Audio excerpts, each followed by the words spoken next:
Hello everyone and welcome to another PTFS Wiki News episode. I'm your host, That One Unoriginal. In this episode, we'll be looking at the latest March 9th, 2024 update to the experience that introduced 2 new aircraft, 1 new feature alongside other changes. To begin, the Antonov AN-22 has been added to the experience. Earlier last month, Orange12345 held a poll on the Pilot Training Club Discord server asking users which turboprop aircraft they'd like to see get introduced into the game. Alongside another aircraft that we will mention in a bit, the Antonov AN-22 won the vote. For those unaware of the aircraft, the Antonov AN-22 is a heavy military transport aircraft designed by the Antonov Design Bureau in the Soviet Union. Powered by 4 turboprop engines, the design was the first wide-body transport aircraft and remains the world's largest turboprop-powered aircraft to date. The AN-22 first appeared publicly outside the Soviet Union at the 1965 Paris Air Show.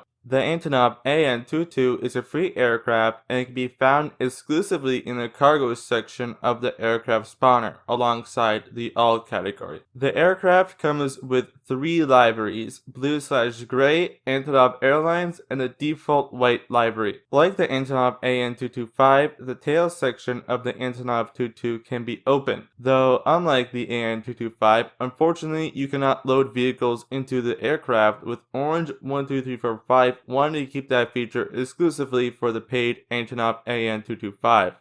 Next up, the ATR-72 has been added to the experience alongside the Antonov AN-22. As we mentioned earlier, the Antonov AN-22 won the February vote alongside another aircraft. That other aircraft was the ATR-72.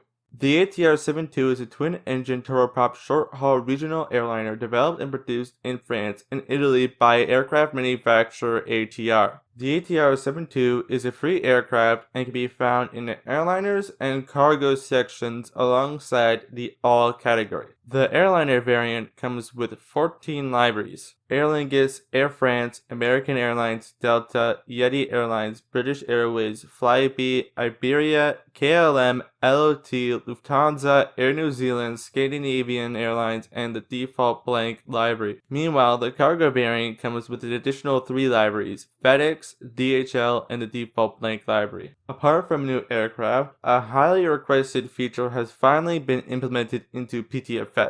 That feature is the aerial refueling feature. Previously, the only way to refuel aircraft was either to go to one of the fuel areas located at an airport or have a refueling truck drive next to your aircraft. As you can tell, both of these ultimately require the user to be on the ground to use them. Well, now with the selection of tanker aircraft, you can now refuel certain modern military aircraft with the air refueling feature. To use the air refueling feature, you'll first need a tanker, which are aircraft that can refuel others. The introduction of this feature comes with the addition of a new category called tanker. You'll need to go here to find them, or through the all category. As of now, there are only 3 aircraft in the tankers category: the A330 MRTT, the KC-767, and the KC-130J. The former 2 aircraft are free, while the KC-130J requires a C-130 pass. Some additional requirements to use the air refueling feature are: both aircraft need to be at an altitude of 200 feet or higher, both aircraft need to be at relatively the same speeds and approximately close to each other. If you're flying the tanker aircraft, you will need to also extend the boom or drag before being able to refuel others. If you want to see which of the 2 the tanker has, you can check the controls and see which ones are listed. Anyways, here's a quick snippet of the feature and how it looks like if you do everything correctly. So we're going roughly the right speed here, but we just need to get a little closer. And then once we get within the correct proximity, you'll see that fuel will start to increase. Let's keep closing this gap here. Slow down now. So you can see we're now gaining fuel here. Obviously, due to Roblox limitations, we can't be exactly in line with the boom, but you can get relatively close. Like so. And it's the same procedure for if you're refueling with the drogues. Just get within a close proximity, be more than 200 feet off the ground for the tanker to deploy the boom or drogues, and then you can for fuel like this. Anyways, next up, openable canopies have been added to multiple military aircraft. If you watched our February 3rd, 2024 update video or used the SR-71 after that date, you'll know that alongside a remodel of the SR-71 and the addition of a second library for the SR-71, users were now able to open the pilot and co-pilot canopies by clicking or tapping them. Up to this point, this was the only aircraft capable of doing such, but now the Eurofighter FA-18, F-14, F-16, and F-22 all have this ability. Like the SR-71, you can open and close the canopies by clicking or tapping them, and they're also animated. Alongside that, the ability to have your altitude and speed displayed on your call sign have been added. As the prior would suggest, with the feature enabled alongside having your username and aircraft displayed above your avatar, the speed and altitude of your aircraft will also be displayed. By default, this feature is disabled, but can be enabled by going to the main menu, selecting options, and switching name tag speed/alt to true. Lastly,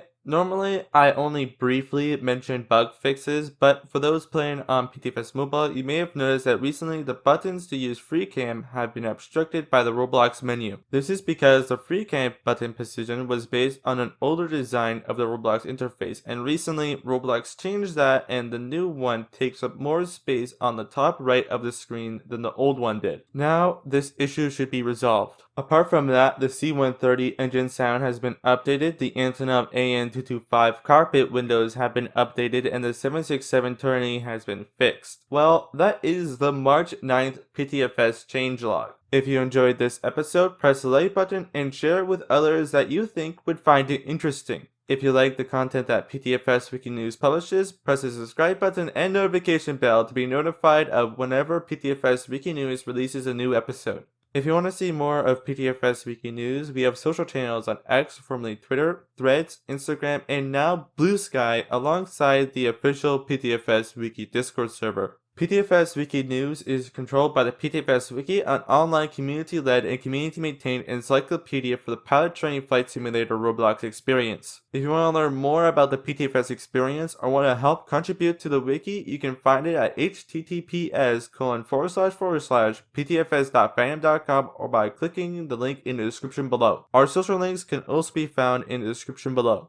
Finally, if you're interested in any of the PTFS Wiki partners showcased throughout the video, you can find a link to them in the description below as well. If you're a group that is providing a unique, interesting, and useful resource service and or tool designed for the PTFS community, you can learn more about how to join the PTFS Wiki's Partners Program by joining the PTFS Wiki Discord server linked below. With that all the way, we'll see you in another episode. Goodbye.